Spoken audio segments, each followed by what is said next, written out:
रोखठोक, बेधडक आणि नेमक्या घडामोडींचा अचूक वेध घेणारं एकमेव विजनरी बातमीपत्र विन टीव्ही मराठी.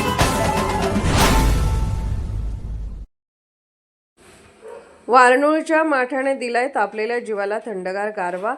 मातीशी नाळ जपणारा कुंभार समाज आजही वारणोळच्या माठातून सर्वसामान्यांच्या जीवनाला नैसर्गिक गारवा देत आहे. फ्रीजच्या आधुनिक युगातही वारणोळचा माठ नैसर्गिक कूलर म्हणून आपली ओळख टिकवून आहे. तब्बल 150 वर्षाची परंपरा आजही तितक्याच अभिमानाने जपली जात आहे. कोल्हापूर जिल्ह्यातील पन्हाळा तालुक्यात कोल्हापूर शहरापासून सुमारे 27 किलोमीटर अंतरावर वसलेले वारणोळ हे गाव पारंपरिक माठ उद्योगासाठी राज्यभर प्रसिद्ध आहे. आधुनिक साधन सुविधांचा प्रभाव वाढत असला तरी येथील कुंभार समाज अजूनही मातीशी नाळ जोडून नैसर्गिक थंडावा देणाऱ्या माठांच्या निर्मितीत गुंतलेला आहे. या व्यवसायावर अनेक कुटुंबांचा उदरनिर्वाह अवलंबून असून ग्रामीण जीवनशैलीला तो महत्त्वाचा आधार देतो.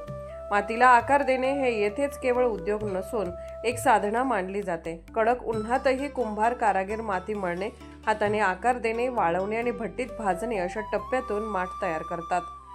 माती, चिखल, राख आणि सेंद्रिय घटकांच्या योग्य मिश्रणामुळे माठात सूक्ष्म रंध्रे तयार होतात. याच रंध्रामुळे बाष्पीभवन होऊन माठातील पाणी नैसर्गिकरित्या थंड राहते. ग्रामीण भागात माठ हा केवळ पाणी साठवण्याचे साधन नसून दैनंदिन जीवनाचा अविभाज्य भाग आहे. पिण्याचे पाणी, स्वयंपाकघरातील वापर, शेतीची कामे तसेच धार्मिक आणि सांस्कृतिक विधीमध्ये मातीच्या भांड्याचा मोठ्या प्रमाणावर उपयोग होतो. त्यामुळे कुंभार समाजाचे योगदान हे जनजीवनाशी घट्ट जोडलेले आहे. वारणोळमध्ये तयार होणारे माठ हे केवळ स्थानिक बाजारापुरते मर्यादित नसून कोल्हापूरसह सांगली, सातारा, सोलापूर, कोकण पट्टा आणि शेजारील कर्नाटक राज्यातही मोठ्या प्रमाणावर विक्रीसाठी पाठवले जातात. उन्हाळ्यात मागणी वाढल्याने व्यापारी थेट गावात येऊन खरेदी करतात. माठासोबतच लहान घागरींचीही मोठ्या प्रमाणावर निर्मिती होते, ज्या शेतकऱ्यांसाठी विशेष उपयोगी ठरतात. शेतात काम करताना उन्हाच्या कडाक्यात या मातीच्या घागरीतील पाणी शेतकऱ्यांना दिलासा देते. माठातील पाणी नैसर्गिकरित्या थंड राहते आणि फ्रीजमधील अतिथंड पाण्यापेक्षा ते अधिक आरोग्यदायी व ताजेतवाने वाटते. या उद्योगात महिलांची भूमिका देखील अत्यंत महत्त्वाची आहे.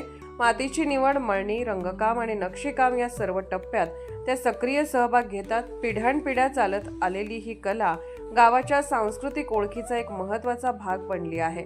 कुंभाराच्या कष्टमय आणि सृजनशील कार्याचे वर्णन करताना कविवर्य ग. दी. माडगुळकर यांच्या ओळी आठवतात.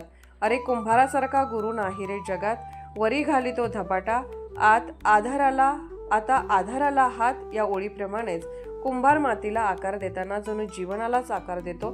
योग्य प्रोत्साहन, मातीची उपलब्धता आणि बाजारपेठेचे पाठबळ मिळाल्यास वारणोळचा हा पारंपरिक उद्योग भविष्यात अधिक सक्षम होईल अशी अपेक्षा व्यक्त होत आहे.